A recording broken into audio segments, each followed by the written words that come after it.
Just have a fun and listen to it.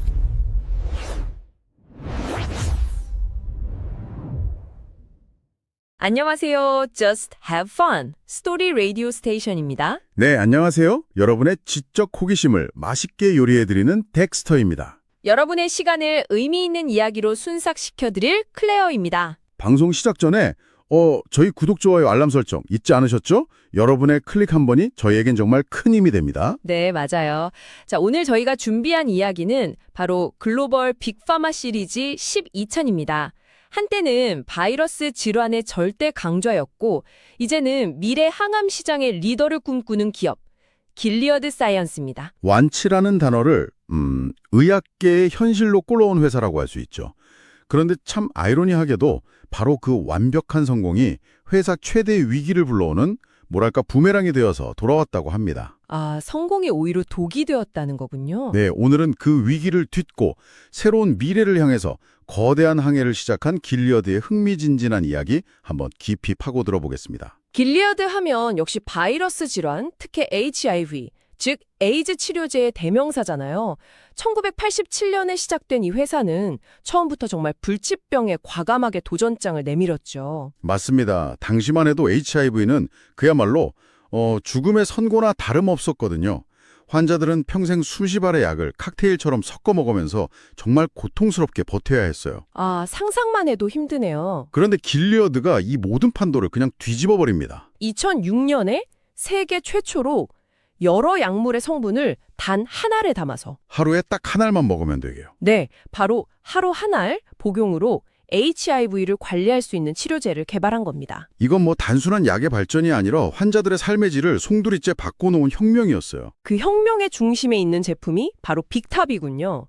제가 자료를 좀 보니까 2025년 2분기 매출이 무려 30억 달러. 네, 30억 달러. 우리 돈으로 약 4조 원에 육박해요. 와, 정말 어마어마한 숫자인데 이 약 하나가 여전히 길리어드 전체를 먹여 살리는 가장 든든한 기둥인 셈이네요. 그렇죠. 그런데 길리어드의 진짜 무서운 점은 여기서 멈추지 않았다는 겁니다. 치료제를 넘어서 예방이라는 아예 새로운 시장을 창조해냈거든요. 예방이요? 병에 걸리기 전에 막는다는 거죠? 네, 맞습니다. 바로 프랩, PrEP라는 전략입니다. 노출 전 예방요법의 줄임말인데 HIV 감염 고위험군이 미리 약을 복용해서 바이러스에 노출되더라도 감염 자체를 그냥 원천 차단하는 방식이에요. 와, 패러다임을 치료에서 예방으로 바꿔버렸군요. 정말 혁신적인데요? 그렇죠. 정말 기발한 발상이었죠. 그렇게 치료와 예방 두 마리 토끼를 다 잡으면서 HIV 시장을 완전히 평정한 거군요. 자, 그렇게 정점에 오른 길리어드의 다음 목표는 C형 간염이었다고요? 여기서 또 한 번의 사고를 칩니다. 아, 사고 정도가 아니었죠? 소발디와 하본이라는 그야말로 제약업계의 괴물 같은 신약을 내놓습니다. 괴물이요? 얼마나 대단했길래. 이게 얼마나 대단했냐면 이전까지는 완치가 불가능하다고 여겨졌던 C형 간염을 단 12주 복용만으로 90% 이상 완치시키는 수준이었어요. 12주 만에요? 와. 네, 인류가 또 하나의 질병을 정복하는 뭐랄까 역사적인 순간이었습니다. 2014년, 2015년에 길리어드는 이 약들로 천문학적인 돈을 벌어들이면서 그야말로 세상을 지배했죠. 그런데 모든 것이 완벽해 보이던 그때 문제가 터지기 시작합니다. 첫 번째는 약값이 너무 비쌌다는 거죠. 네, 맞아요. 소발디 한 알 가격이 $1,000, 그러니까 총 치료 비용이 84,000달러, 우리 돈으로 1억 원이 넘었으니까요. 이건 뭐 사회적으로 논란이 엄청 났겠어요? 네, 엄청난 비난에 직면했죠. 하지만 길리어드를 진짜 위기로 몰아넣은 건 따로 있었습니다. 정말 역설적이게도 약효가 너무 좋았다는 점이에요. 네. 약효가 너무 좋아서 위기라니요. 그게 무슨 말이죠? 이게 무슨 말이냐면요. 약을 먹은 환자들이 전부 완치가 돼서 더 이상 약을 먹을 필요가 없어지니까 정작 길리어드의 고객이 사라져버린 겁니다.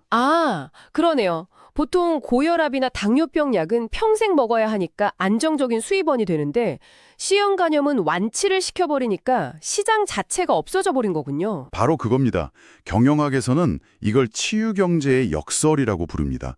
기업이 너무 완벽한 제품을 만들어서 스스로의 시장을 파괴하는 현상이죠. 와, 정말 아이러니한 상황이네요. 당시 길리어드 경영진들의 심정이 어땠을지 상상해 가세요. 한편으로는 인류의 질병을 정복했다는 자부심이 환호하면서 다른 한편으로는 회사 주가가 폭락하는 걸 보며 공포에 떨었을 겁니다. 결국 2015년 2분기에 소발디와 하보니 매출이 전년 대비 20%나 급감하는 사태가 벌어지는군요. 네, 완벽한 성공이 회사 역사상 가장 큰 위기를 불러온 거죠. 이 뼈아픈 경험을 통해서 길리어드는 아주 비싼 교훈을 얻게 됩니다. 하나의 파이프라인에만 의존해서는 안 된다는 것. 네, 그렇게 언젠가 사라질 수 있는 시장이라면 더더욱요. 그리고 이 절박함이 길리어드를 완전히 새로운 방향으로 이끌게 됩니다. 바로 바이러스 제약사를 넘어서 항암제 중심의 회사로 거듭나기 위한 거대한 전환의 시작이었습니다.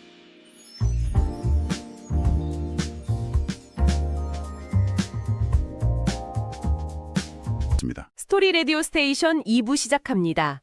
1부에서는 길리어드가 HIV 정복과 C형 간염 완치라는 눈부신 성공 신화를 썼지만 완치의 역설이라는 덫에 걸려 위기를 맞게 된 이야기를 나눠봤습니다. 네, 2부에서는 이 위기를 발판 삼아 항암제 전문 기업으로 변신하기 위한 길리어드의 거대한 도전, 그리고 그 현재와 미래를 집중적으로 파헤쳐 보겠습니다.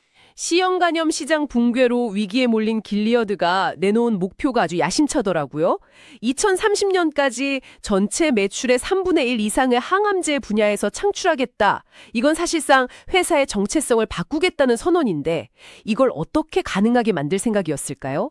가장 확실하고 빠른 방법을 선택했습니다. 바로 막대한 현금을 동원한 공격적인 M&A죠. 아, 회사를 사들이는 거요? 네, 미래가 유망한 기술을 가진 회사를 통째로 사들여서 단숨에 항암제 파이프라인을 구축하는 전략입니다. 그 첫 번째 승부수가 바로 CAR-T 세포치료제였어요. 2017년에 카이트 파마라는 회사를 인수하면서 예스카타와 테카투스라는 두 개의 핵심 무기를 확보하게 됩니다. CAR-T, 이름부터가 좀 어렵게 들리는데요. 이게 어떤 기술인지 좀 더 쉽게 설명해 주실 수 있을까요? 물론이죠. 이건 약이라기보다는 일종의 살아있는 세포 병기라고 생각하시면 쉬워요. 살아있는 병기요? 네, 우리 몸에는 암세포를 공격하는 T세포라는 면역세포가 있는데 이걸 환자 몸에서 꺼냅니다. 그리고 암세포를 훨씬 더 잘 찾아내고 더 강력하게 공격하도록 유전자를 조작해서 업그레이드 시키는 거예요. 아, 마치 군인을 특수부대로 훈련시키는 것처럼요. 슈퍼솔저 세포들을 다시 환자 몸에 넣어주면 이 세포들이 온몸을 돌아다니면서 암세포만 골라서 파괴하는 겁니다. 와, 내 몸의 세포를 특수부대로 만들어서 암과 싸우게 한다니 정말 공상과학 영화 같은 기술이네요. 단 한 번 치료로 완치까지 기대할 수 있다고 해서 꿈의 항암제라고도 불린다면서요. 네, 맞습니다. 그런데 자료를 보면 이렇게 대단한 기술인데도 2025년 3분기 기준으로 예스카타와 테카투스의 매출이 각각 10%, 15% 감소했어요. 이건 좀 의외인데요. 아주 중요한 지적입니다. 바로 이 지점이 최첨단 기술이 실제 시장에서 부딪히는 현실을 보여주죠. CAR-T는 효과는 정말 뛰어나지만 환자 한 명 한 명에게 맞춰 생산해야 하는 맞춤형 치료제라 제조 과정이 복잡하고 시간도 오래 걸립니다. 가격도 엄청 비싸고요. 네, 수억 원에 달하죠. 그 사이에 브리스톨 마이어스 스큐브 같은 경쟁사들이 더 개선된 치료제를 내놓으면서 경쟁이 극도로 치열해진 겁니다. 아무리 혁신적인 기술이라도 시장의 벽은 높다는 걸 보여주는 사례죠. CAR-T만으로는 부족하다고 판단했겠네요. 그래서 준비한 두 번째 비장의 무기가 바로 ADC, 즉 항체 약물 접합체로군요. 맞습니다. 2020년에 임뮤노메딕스라는 회사를 인수하면서 트로델비라는 치료제를 확보했는데 인수 금액이 무려 210억 달러, 우리 돈으로 약 25조 원이에요. 와, 이건 정말 회사의 명운을 건 베팅이었네요. 네, 맞습니다. 당시 시장에서는 너무 비싸게 사는 것 아니냐는 우려도 정말 많았죠. 하지만 길리어드는 ADC 기술의 잠재력을 확신했습니다. ADC는 또 어떤 기술인가요? 이런 생화학 유도 미사일에 비유할 수 있어요.